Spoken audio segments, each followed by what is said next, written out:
Hey, how's it going? It's Tim Brown, and this is a short review and sharing the key principles of the book, The Culture Code. It's one of the best leadership books that I've ever read, so I wanted to have this to remember all of the key points. You should definitely read or listen to the book because there's really good short stories in there that illustrate each of these key points way better than I ever will. But according to the book, there are 3 skills of highly successful teams. Number 1, build safety. 2, share vulnerability. And 3, establish purpose. So the first one, how do you build safety according to Coyle? 1, over-communicate your listening. Listen to affirm and learn not to answer. Encourage the speaker to continue and avoid interruptions. Seek first to understand.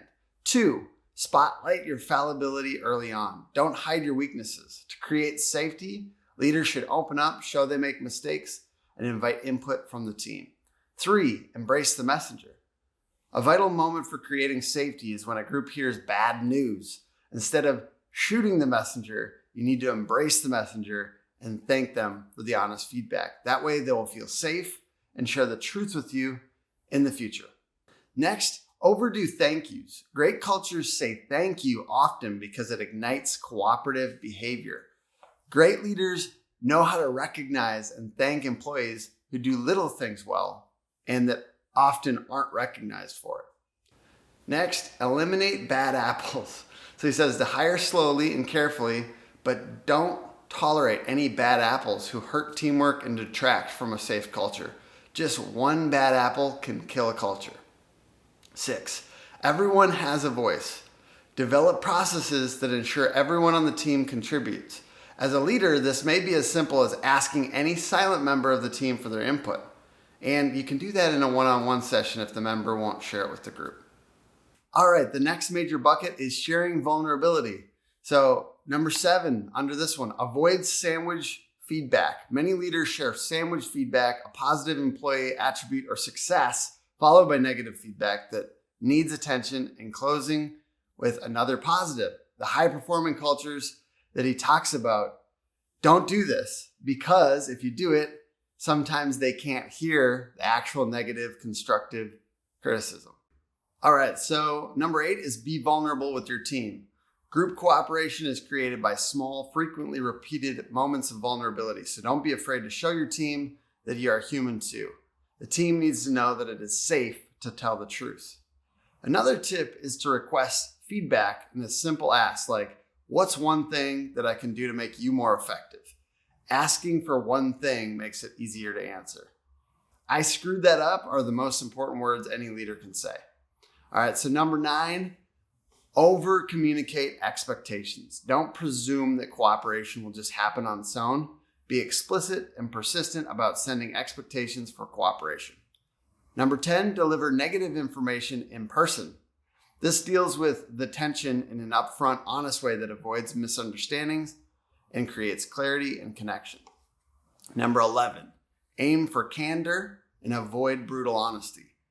So aiming for radical candor, basically it's feedback that is small, more targeted, less judgmental, but still impactful to maintain safety and belonging. 12, embrace the discomfort.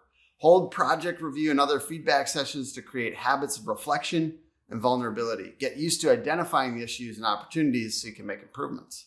13, separate the performance review and professional development discussions.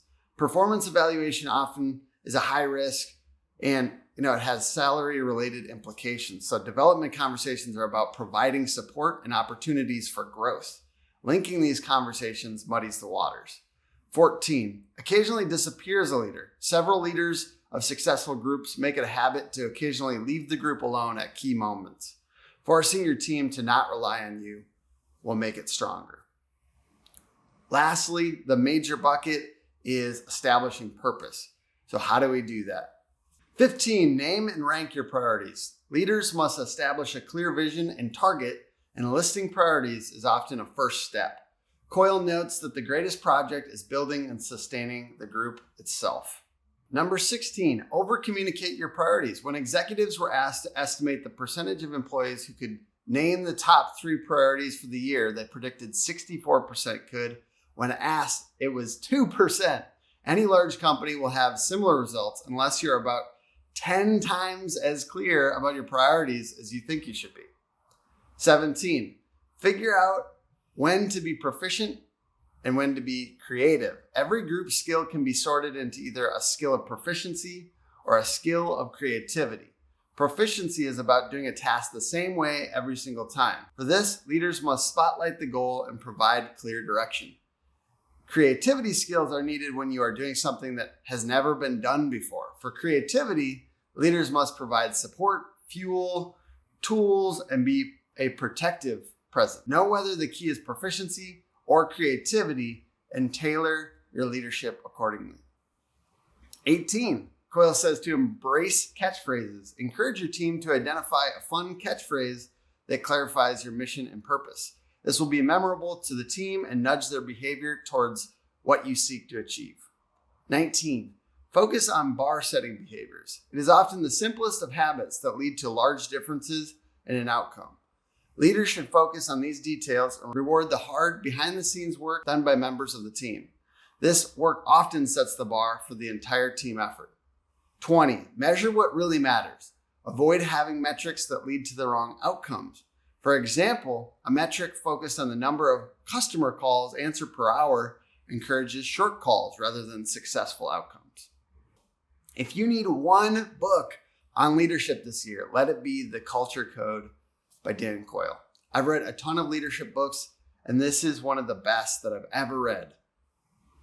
Other awesome ones, if you just came to watch this video for a review and a little summary of the book, check out The Dream Manager, The 5 Dysfunctions of a Team, The Coaching Habit, and The Ideal Team Player. All very good books as well. All right, thanks for watching.